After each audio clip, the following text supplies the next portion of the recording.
नमस्कार क्रिकेट प्रेमींनो, मित्रमैत्रिणींनो, कसे आहात तुम्ही सगळे?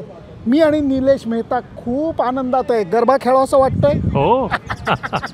त्याचं कारण गंमत बघ मित्रा, आत्ता आपण डेरेन सॅमी स्टेडियमच्या बाहेर उभे आहे. इथंच तुझा पत्रकार म्हणून प्रवास चालू झालेला होता. आज एक लाईव्ह सर्कल जणू काही पूर्ण झालेलं आहे. मोठ्या अपेक्षेने आज आपण या मैदानावरती आलेलो होतो आणि साठा उत्तरा कहाणी सुफळ संपूर्ण असं जे श्रावणात कथेत सांगितलं जातं तशी गोष्ट झालेली आहे. भारतीय संघाने नुसतं विजय मिळवलेला नाही आहे, तर दणक्यात विजय मिळवलेला आहे. उपांत्य फेरीत दिमाखात प्रवेश केला आहे आणि त्याच्याबद्दलच मी आणि निलेश मेहता बोलणार आहोत. अजिबात कुठेही जाऊ नका, बघत राहा तुमचा आवडता कार्यक्रम सुनंदन लेले क्रिकेट अँड बियॉन्ड. मित्रा, काय आज उत्साहाने आपण मैदानावरती आलेलो होतो. पावसाची शक्यता वाटत होती आणि नंतर सगळ्या गोष्टी सुरळीत पार पडल्या. पहिली बॅटिंग करायला द्यायचं जे आव्हान होतं ते रोहित शर्माने जबरदस्त पेलून दाखवलं. Rohit Sharma Darren Sammy cricket स्टेडियममध्ये आज एकच नाव you can repeat again and again. आणि नंतर अक्षर पटेलचा तो कॅच होता, भव्य कॅच. काय कॅच घेतला होता. आणि Kuldeep Yadav again viewing is magic.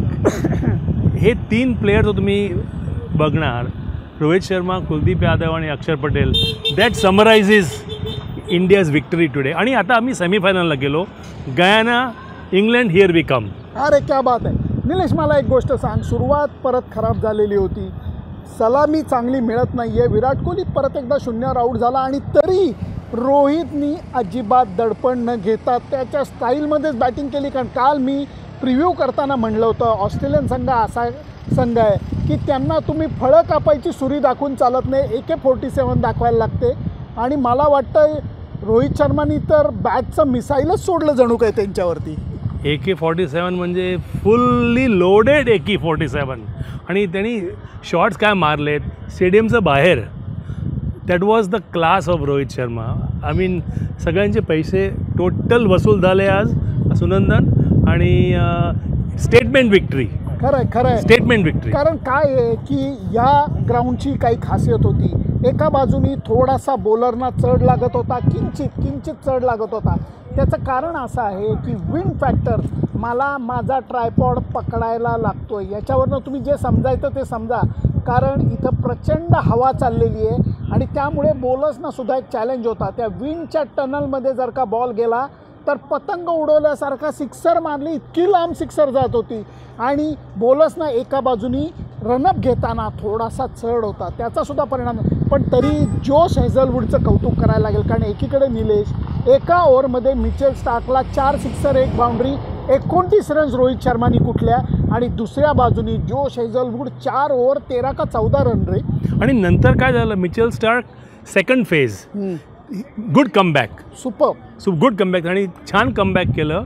आणि ही मेड अमेंड्स का आधी काय झालं होतं. आणि नंतर Mitchell Starc in the second phase त्यांनी बॉलिंग फारच छान केली होती. कारण मी तर म्हणेन की भारतीय संघाच्या कप्तान जो आहे रोहित शर्मा, त्यांनी ॲक्सिलेटरवरती पाय नाही वीट ठेवून दिलेली होती की कोणत्याही परिस्थितीत धावगती आम्ही खाली आणणार नाही. आणि त्याच्यासाठी 52 बॉलमध्ये भारतीय संघाने 100 गाठलेली होती. रोहित शर्माचं त्याच्यातलं योगदान अशक्य होतं. आणि त्यांनी मारलेल्या सिक्सरमध्ये आज त्याची 220 सिक्सर, इंटरनॅशनल सिक्सर T20मधली झालेली आहे. त्याला मधल्या फळीतल्या लोकांनीसुद्धा निलेश उत्तम साथ दिली असं म्हणायला लागेल. 100%. आणि ही 50वी T20 international world cup match होती आणि इंडिया वन कन्व्हिन्सिंगली. आणि ते पण ऑस्ट्रेलियाला घेतला. No ordinary opponent. So what a wonderful victory. नाही, मी तर म्हणेन की 200 धावांचा टप्पा ओलांडल्यानंतर ऑस्ट्रेलियन टीम ही अडचणीत येणार होती. कारण भारतीय संघाकडे चांगली बॉलिंग होती, बॉलिंगमध्ये विविधताही होती. ट्रॅव्हिस हेड जो संपूर्ण स्पर्धेमध्ये जास्त धावा करू शकलेला नव्हता, त्यांनी मस्त इनिंग आज पेश केली, भन्नाट इनिंग पेश केली.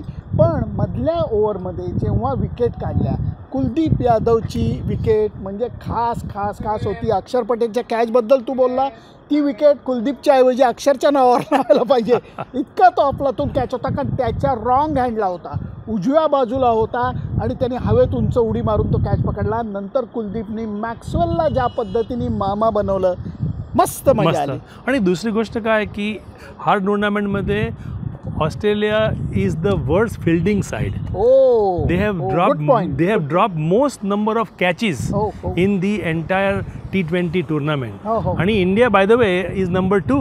हो सो इंडियाची फिल्डिंग पण एवढी छान नाही आहे, पण नाही. आज जे अक्षर पटेलने कॅच घेतला आणि दुसरे कॅचेस पकडले, कुलदीपनी पण छान छान पकडलाय. छान हो, हो, पकडले. हो. So it made amends. So हो. India done quite well in the fielding, but Australia थोडं स्ट्रगल आहे. स्ट्रगल ते करत होते. अजूनही त्यांची दुगदुगी थोडीशी कायम आहे, कारण अफगाणिस्तानचा सामना काय होतो, नेट रन रेट काय होतो, अफगाणिस्तान जिंकलं का बांगलादेश जिंकतं, ते थोडंसं परावलंबित्व त्यांच्याकडे आलेलं आहे. मी परत बॉलिंगकडे येतो निलेश. त्याचं कारण बुमराला सुद्धा सुरुवातीला धारेवरती धरलेलं होतं ट्रॅव्हिस हेडनी. त्यांनीसुद्धा कमबॅक जबरदस्त केला. कुलदीप आणि अक्षरनी ज्या मिडल ओव्हर टाकल्या त्यांनी मोठा परिणाम साधला गेला. कुलदीप आणि अक्षरची बॉलिंग होती, that was also a game changer. Jasprit आपल्याला माहीत आहे, Jasprit Bumrah will be a Jasprit Bumrah. ऑपोनंट्सला माहिती आहे. आणि दुसरं काय झालं, अर्शदीपची प्रेस कॉन्फरन्समध्ये the amount of pressure Jasprit Bumrah puts on the batsman, Arshdeep त्याचा advantage from the opposite end घेतो. त्याला मारायला जातात, कारण त्याला मारायला जातात, तो अर्शदीप टेक्स ॲडव्हान्टेज आणि त्याला विकेट मिळतात. एकमेका सहाय्य करू, अवघे जाऊ उपांत्य फेरीत, मी मागच्या वेळेला म्हणलेलं होतं, तसंच झालेलं दिसतंय. भारतीय संघाने ऑस्ट्रेलियन संघाला पराभूत करून एक महत्त्वाची गोष्ट मी प्रिव्ह्यूमध्ये म्हणलेलो होतो. 2011 आपण त्यांना अगोदर हरवलं, 2019 आपण त्यांना अगोदर हरवलं. ते मुख्य वर्ल्ड कप जो गेल्या वर्षी भारतात झाला, भारतीय संघाने साखळी स्पर्धेमध्ये त्यांना हरवलेलं होतं. अंतिम सामना सोडून ऑस्ट्रेलियन संघ समोर आला की ऑस्ट्रेलियन संघाला आपण पराभूत केलेला आहे, हे विसरून चालणार नाही. रोहित शर्माची तर अक्षरशः फायनलचा राग जणू काही काढला त्यांच्यावर. सॉलिड बरोबर सांगितलं तुम्ही सुनंदन.